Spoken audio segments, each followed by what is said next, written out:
નમસ્તે મિત્રો, વિડીયોમાં તમારું સ્વાગત છે। જો મિત્રો તમે વિદ્યાર્થી છો અથવા તો વાલી છો તો ખાસ કરીને આ વિડીયોને પૂરો જોઈ લેજો, કારણ કે મિત્રો વિદ્યાર્થીઓ અને વાલીઓ માટે શિક્ષણ વિભાગ તરફથી ખૂબ જ અગત્યની માહિતી મળી રહી છે। તો મિત્રો એ તમામ માહિતી તમને આજના વિડીયોમાં જણાવીશ। તો મિત્રો વિડીયોને પૂરો જોવા વિનંતી, અને જો ચેનલમાં નવા છો તો ખાસ કરીને ચેનલને સબસ્ક્રાઇબ કરી અને બાજુમાં પેલું બેલ આઇકન દબાવી દેજો। અને મિત્રો જો વિડીયો પસંદ આવે તો વિડીયોને લાઇક કરી અને તમારા મિત્રો સુધી જરૂરથી શેર કરજો। તો મિત્રો જોઈએ વિદ્યાર્થીઓ અને વાલીઓ માટે ખૂબ જ અગત્યની માહિતી।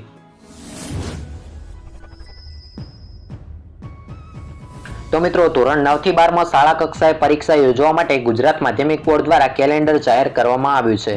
તો મિત્રો પ્રથમ પરીક્ષા છે 19 માર્ચ થી 27 માર્ચ દરમિયાન યોજાશે તેવી ગુજરાત શિક્ષણ વિભાગ દ્વારા મહત્વની જાહેરાત કરવામાં આવી છે। અને મિત્રો ગુજરાતમાં શાળાઓની શરૂઆતની સાથે શિક્ષણ વિભાગે હવે પરીક્ષા કેલેન્ડર પણ જાહેર કર્યું છે। તો મિત્રો ધોરણ 9 થી 12 માં શાળા કક્ષાએ પરીક્ષા યોજવા માટે અત્યારે આયોજન કરવામાં આવી રહ્યું છે, જેને લઈને મિત્રો ગુજરાત માધ્યમિક બોર્ડ દ્વારા કેલેન્ડર પણ જાહેર કરી દેવામાં આવ્યું છે। તો મિત્રો આગળ જોઈએ કે જે પ્રથમ સત્રની પરીક્ષા છે એ 19 માર્ચ થી 27 માર્ચ દરમિયાન યોજાશે। તો મિત્રો જે વિદ્યાર્થીઓ પ્રથમ સત્રની અંદર છે તેમની પરીક્ષા 19 માર્ચ થી 27 માર્ચ દરમિયાન યોજાશે તેવી મહત્વની અને અગત્યની જાહેરાત કરવામાં આવી છે। તો આ ઉપરાંત જોઈ લઈએ કે ધોરણ 9 થી 11 ની વાર્ષિક પરીક્ષા 7 જૂન થી 16 જૂન સુધી યોજાશે। તો મિત્રો ધોરણ 9 અને 11 ના વિદ્યાર્થીઓની વાર્ષિક પરીક્ષા 7 જૂન થી 16 જૂન સુધી યોજાશે તેવી જાહેરાત કરવામાં આવી છે। તો મિત્રો વાત કરીએ અભ્યાસક્રમની, તો જેટલો અભ્યાસક્રમ ચાલ્યો હશે તે મુજબ સ્કૂલોએ પ્રશ્નપત્ર તૈયાર કરવાના રહેશે।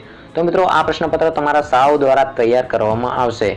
તો મિત્રો હવે વાત કરીએ ધોરણ 10 અને 12 ના વિદ્યાર્થીઓની, તો ધોરણ 10 અને 12 ના વિદ્યાર્થીઓની બોર્ડની પરીક્ષાનો ટાઈમ ટેબલ જાહેર થઈ ચૂક્યો છે। તો મિત્રો જ્યારે ધોરણ 10 અને 12 ની બોર્ડની પરીક્ષા મે મહિનામાં યોજાશે તેવી મહત્વની જાહેરાત કરવામાં આવી છે। તો મિત્રો આ પરીક્ષાનો ટાઈમ ટેબલ અને તેનો વિડીયો આપણી ચેનલ પર મૂકેલો છે। તો મિત્રો એ ટાઈમ ટેબલની પીડીએફ જોઈતી હોય તો આપણી ટેલિગ્રામ ચેનલની લિંક તમને વિડીયોના ડિસ્ક્રિપ્શનમાં મળી જશે। તો મિત્રો આપણી ટેલિગ્રામ ચેનલની અંદર જોઈન થઈ જજો, જેથી કરીને તમને ટાઈમ ટેબલની પીડીએફ મળી જશે। તો મિત્રો આ હતા વિદ્યાર્થીઓ અને વાલીઓ માટે ખૂબ જ અગત્યના સમાચાર। જો મિત્રો વિડીયો ગમ્યો હોય તો વિડીયોને એક લાઇક કરજો, અને ચેનલમાં નવા હો તો ચેનલને સબસ્ક્રાઇબ કરી લેજો, અને આ વિડીયોને તમારા મિત્રો સુધી જરૂરથી શેર કરજો। તો મિત્રો ફરી મળીશું એક નવા વિડીયોમાં નવી માહિતી સાથે। જય હિન્દ, જય ભારત।